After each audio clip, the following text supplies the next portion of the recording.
A culpa pela pandemia de coronavírus no mundo tem nome e sobrenome. É do Partido Comunista Chinês. E se você ainda tem alguma dúvida a esse respeito, precisa chegar até o final desse vídeo. Não, a China não criou o novo coronavírus em laboratório. Esqueça as teorias da conspiração. O novo coronavírus é uma tragédia anunciada. E para entender exatamente como isso aconteceu, é preciso primeiro visualizar essa história em ordem cronológica, numa linha do tempo.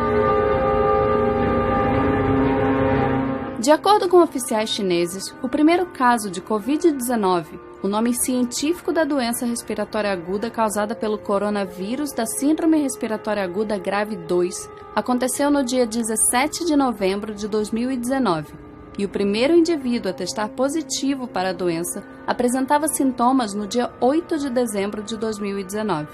A falta de condições sanitárias de um mercado de animais silvestres em Wuhan, prática comum num país que não oferece segurança alimentar, foi fundamental para o surto. Só depois do novo coronavírus dar as caras, tardiamente, o próprio governo chinês prometeu acabar com a prática. A contaminação era previsível.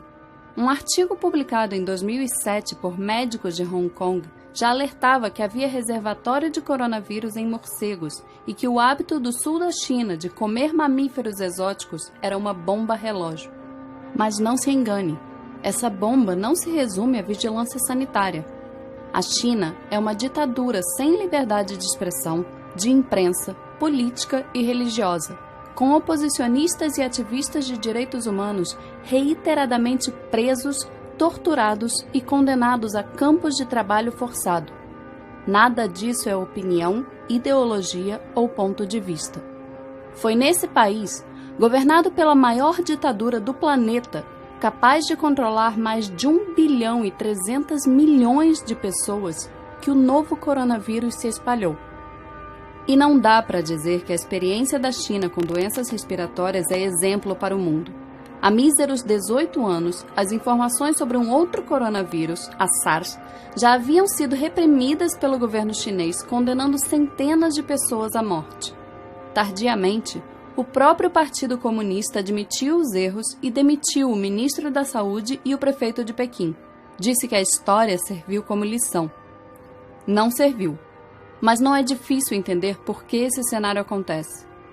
Como a principal preocupação de uma ditadura é com a estabilidade do regime político, com a manutenção do poder de seus principais figurões e não com o bem-estar da população, sem enfrentar grandes resistências, líderes autoritários têm incentivos para negligenciar problemas que afetam sua imagem. Foi exatamente isso que aconteceu na China com o novo coronavírus. No dia 30 de dezembro de 2019, quando a Covid-19 adoeceu 7 pacientes em um hospital de Wuhan e um médico, Li Wenliang, tentou avisar outros médicos do problema, a polícia chinesa o obrigou a assinar uma declaração de que seu aviso constituía, abre aspas, comportamento ilegal.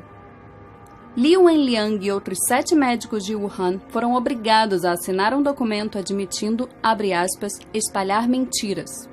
Foi negligência a céu aberto.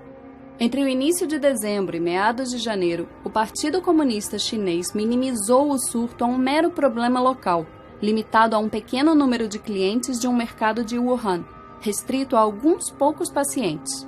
Qualquer que fosse a causa da doença, não era nada parecido com SARS.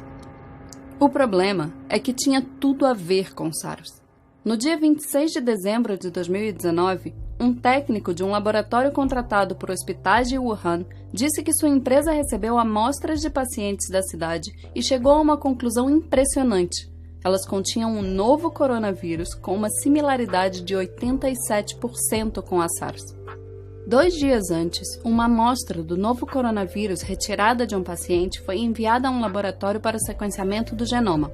Os resultados ficaram prontos no dia 27, mas as autoridades de Hubei, a província onde fica a cidade de Wuhan, ordenaram que ela fosse simplesmente destruída. Em pleno mês de janeiro, a polícia chinesa ainda controlava as informações, tratando o novo coronavírus como um mero boato. Em Wuhan, esse era o discurso oficial. A polícia apela a todos os internautas para não fabricarem rumores, não espalharem rumores, não acreditarem em boatos. E aqui cabe um parêntese. O Partido Comunista Chinês promove o maior ato de restrição à liberdade de expressão da história da humanidade.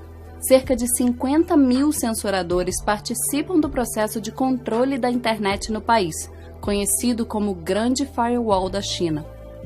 No país, são oficialmente proibidos serviços como Google, Gmail, Facebook, YouTube, Wikipedia, Reddit, Instagram, Twitter e WhatsApp. Como o governo monitora os aplicativos permitidos, acaba controlando todo o conteúdo online e o tráfego de informações. E a vigilância não permanece restrita à internet. O Partido Comunista Chinês também controla todas as principais redações de jornal do país. Segundo a Reporters Without Borders, em 180 países listados, a China é o 177º em liberdade de imprensa. Não há acesso no país à BBC, New York Times, The Guardian, Wall Street Journal, Reuters, Time ou NBC.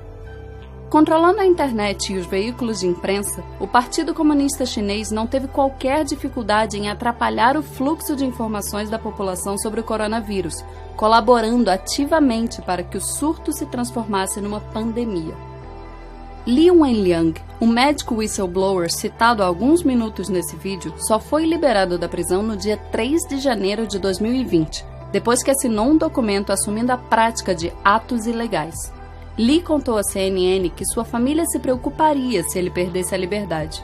Como consequência da exposição ao vírus, isolado no trato de seus pacientes, Li acabou contraindo o novo coronavírus e falecendo aos 34 anos. Outro médico, Wang Wangbao, admitiu mais tarde que a especulação sobre um vírus semelhante a SARS era forte nos círculos médicos no início de janeiro desse ano, mas que as detenções dissuadiram muitos, inclusive ele próprio, de falar abertamente a respeito. E a comunidade médica não foi a única classe acossada pelo Partido Comunista. A imprensa independente, escassa no país, também sofreu represálias.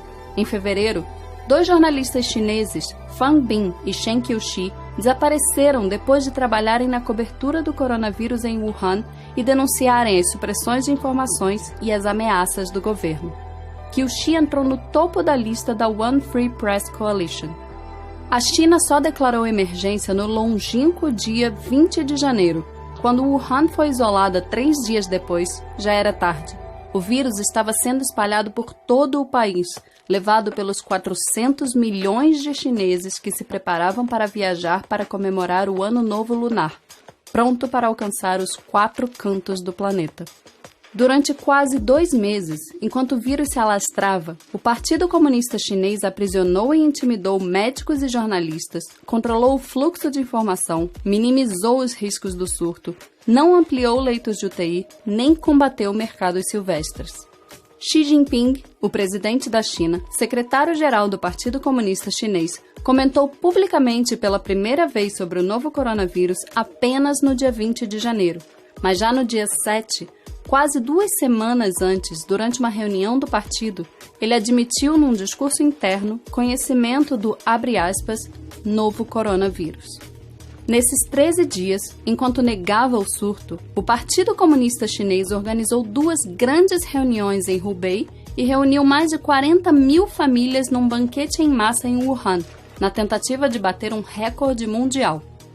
Xi Jinping poderia ter evitado a pandemia.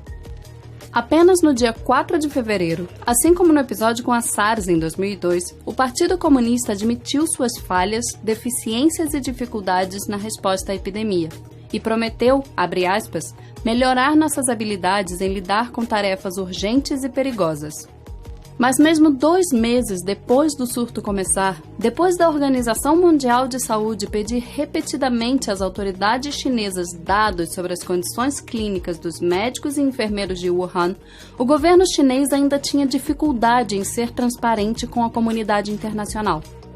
Repetindo as trapalhadas do Politburo soviético no acidente nuclear de Chernobyl em 1986, o Partido Comunista Chinês é indiscutivelmente o grande responsável por negligenciar um surto em tão local, reiteradamente ignorado pelas autoridades, transformando o novo coronavírus numa pandemia global.